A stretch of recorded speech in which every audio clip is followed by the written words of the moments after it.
Honda fans are gonna hate this video because for years, people have repeated the same line like it's a law of physics.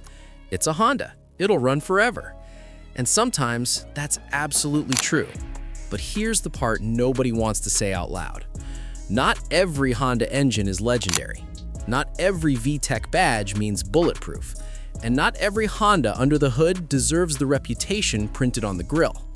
Some Honda engines will take abuse, neglect, missed oil changes, bad owners, and still wake up every morning like nothing happened. Others, they look great on paper, drive well for a while, and then quietly turn into the kind of problem that drains your savings one repair bill at a time. So today, we're ranking Honda engines from worst to best, not based on hype, not based on fanboy nostalgia, and not based on one lucky owner online who got 300,000 miles out of something everybody else regrets. We're ranking them based on the full ownership picture: reliability, maintenance pain, tuning reputation, long-term durability, and one very simple question. When the honeymoon phase is over, which Honda engines still deserve your respect? Let's get the painful ones out of the way first. Number 8, the Honda R20. Now, before the comments explode, let me be clear. The R20 is not a disaster. In fact, that's almost what makes it frustrating, because this engine is one of those weird Hondas that is hard to truly hate, but also hard to truly love. It's reliable, it's durable, it usually doesn't grenade itself, but it has the personality of office lighting. The R20 was built to do one job: move the car, save fuel, and stay out of trouble. And if that's all you want, fine, it does that. But Honda built its name on engines that made regular people feel like they were driving something special. Even cheap Civics used to have a little spark, a little edge, a little reason to rev them out. The R20 killed that mood. It's the engine equivalent of saying, yeah, it's fine. No drama, no excitement, no real tuning ceiling, no story. Just a dependable appliance that reminded people Honda was slowly becoming boring.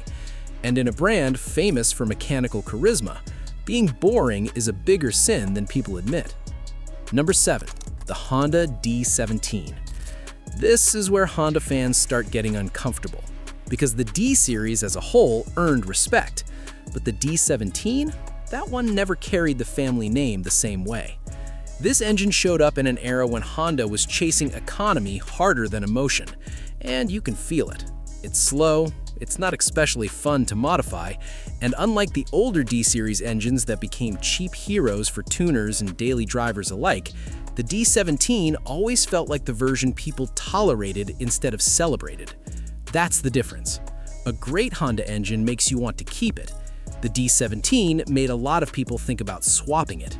And when an engine's biggest endorsement is basically, well, it'll get you there, that's not exactly legendary territory. It's not the worst because it destroys wallets.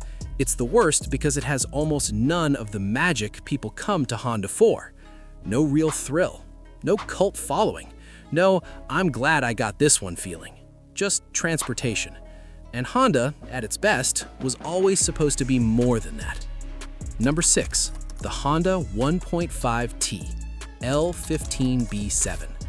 Now this is where we're finally getting to an engine that actually scares people, because the L15B7 is the perfect example of a modern Honda engine that looked brilliant in the brochure. Small displacement, turbocharged torque, great fuel economy, modern engineering, strong everyday drivability. On paper, this thing should have been a home run. But real ownership told a messier story. The complaints came fast: oil dilution, fuel smell in the oil, short trip sensitivity, and for a lot of owners, the bigger fear, head gasket trouble. That is the kind of issue that changes how you feel about a car. Because once people start checking the dipstick like they're defusing a bomb, trust is gone. And trust is everything with Honda. To be fair, this engine is not a guaranteed failure. A lot of them survive just fine, especially when maintained properly and driven long enough to fully warm up. But that's exactly why it sits here in the lower tier. A legendary Honda engine should be forgiving. The L15B7 is not forgiving. It asks more from the owner. It punishes the wrong usage pattern. And it introduced doubt into a brand that built its empire on peace of mind. That alone keeps it out of the top half. Number 5. The J35, especially the VCM era. This one hurts, because underneath the complications, the J35 is actually a very good engine. Strong torque, smooth power delivery, real-world usefulness, and in the right application, it makes big Hondas and Acuras feel exactly the way they should. But then Honda got clever, and whenever engineers get clever in the name of fuel economy, owners usually pay for it later. With the VCM-equipped J35s, the engine itself wasn't always the villain. The problem was what got wrapped around it. Cylinder deactivation brought complaints about oil consumption, spark plug fouling, engine mount wear, vibration, and all the weird ownership annoyances that make a good engine and people say, "I'm not doing this again." That's the tragedy of the J35, because the core engine had the strength to be remembered as one of Honda's best V6s ever. And for some owners, it still is. But the VCM baggage dragged its reputation down. Then add timing belt service, because this is still an interference engine, and neglecting that maintenance can get ugly fast. And suddenly, this isn't the easy, stress-free Honda ownership people signed up for.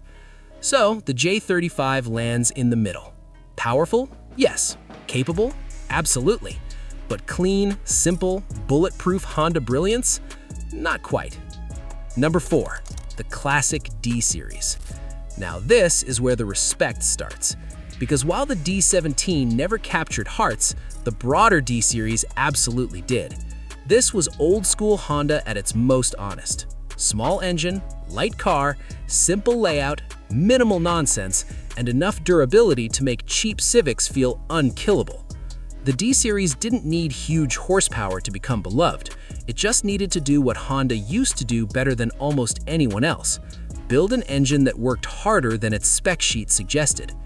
These were the engines that powered cars people forgot to maintain. Teenagers drove too hard, commuters abused daily, and somehow they kept going. That matters, because true greatness isn't just measured by dyno numbers or exotic engineering. Sometimes greatness is measured by how many bad owners an engine can survive, and the D-Series survived a lot of them. It's not higher on the list because it doesn't have the prestige, ceiling, or technical brilliance of Honda's best work, but as a durable, simple, loyal little workhorse, it absolutely earned its place in Honda history. Number 3. The Honda F20. This is where the conversation gets serious, because the F20C is not just a great Honda engine, it's one of the greatest four-cylinders ever put into a production car. A 9,000 RPM scream, S2000 pedigree, naturally aspirated precision, and an engine that felt like Honda built it to prove a point to the entire industry. The point was simple. You do not need a V8, a turbo, or giant displacement to build something unforgettable. The F20C is mechanical theater. It rewards commitment. It punishes lazy driving. And when you get it right, it feels alive in a way most modern engines can't even imitate. But here's why it's number 3 and not number 1. This engine is brilliant, but it is not the most forgiving. It needs respect. It needs maintenance. And because it lives in a performance legend, a lot of them were driven exactly the way you think they were driven. Hard. So, yes, the F20C is iconic. Yes, it's one of Honda's masterpieces. But when we talk about the full ownership picture, durability, accessibility, long-term usability, and how easily an average owner can live with it, these two engines beat it. Still, in terms of soul, very few engines from any brand can touch it. Number 2, the Honda B-Series. If you grew up around Hondas, the B-Series was religion. This wasn't just an engine family, it was an era. The B-Series is the engine that helped define Honda enthusiasm across an entire generation. Robust internals, huge tuning potential, real durability, a reputation built in garages, on streets, at tracks, and in countless engine bays where people learned what Honda engineering really meant. That's why the B-Series still carries so much weight. It wasn't just good from the factory, it was strong enough to become a platform, and that is the mark of an all-time great engine. Stock examples have a reputation for lasting a very long time when cared for. Built examples weighed ridiculous power for what they were, and somehow the engine still kept that uniquely Honda identity: high revving, sharp, efficient, and eager. The B Series was trying to impress with size. It impressed with intelligence. That's why people still talk about it with that tone. Not just admiration, reverence. So why is it number 2? Because Honda eventually built something that took the B Series formula and made it even better. Number 1, the Honda K Series, especially the K24. This is it, the best Honda engine family ever made. And honestly, if you've spent any real time around Hondas, this should not surprise you. The K Series is what happens when a great company finally perfects its own language. It took what made the B Series special: strength, tunability, character, longevity, and evolved it. Better breathing, more usable torque, timing chain instead of timing belt, excellent parts availability, massive aftermarket support, and real-world durability that made owners trust these engines with everything from daily commuting to track abuse to cross-country mileage. That's why the K Series sits above the rest. It is the complete package. The K20 gave Honda one of the greatest performance four-cylinders of the modern era. The K24 added the kind of broad, practical torque that made ordinary Hondas feel smarter, stronger, and more expensive than they really were. And the best part? These engines earned their reputation the hard way. Not through marketing, not through one halo car, not through nostalgia. They earned it because they kept showing up. At 200,000 miles, at 300,000 miles, in stock form, in swapped cars, in race builds, in beat-up commuters, in clean enthusiast projects. Again and again, the K Series proved the same thing. If you want one Honda engine family that can do almost everything well, this is the one. It's tough, it's tunable, it's practical, it's proven. And unlike so many modern engines, it doesn't feel like it traded character for efficiency. It kept both. That's why the K Series is number 1.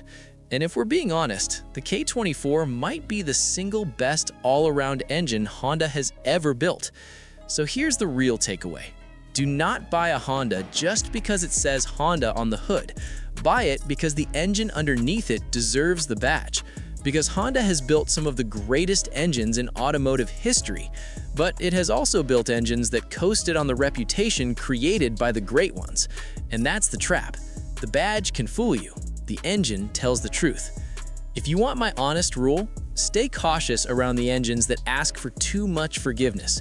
Respect the ones that survive real life. And if you ever get the chance to own a clean K Series Honda, especially a K24 car, think very carefully before letting it go. Because engines like that are the reason Honda became Honda in the first place. And the scary part is, they're not making many engines like that anymore.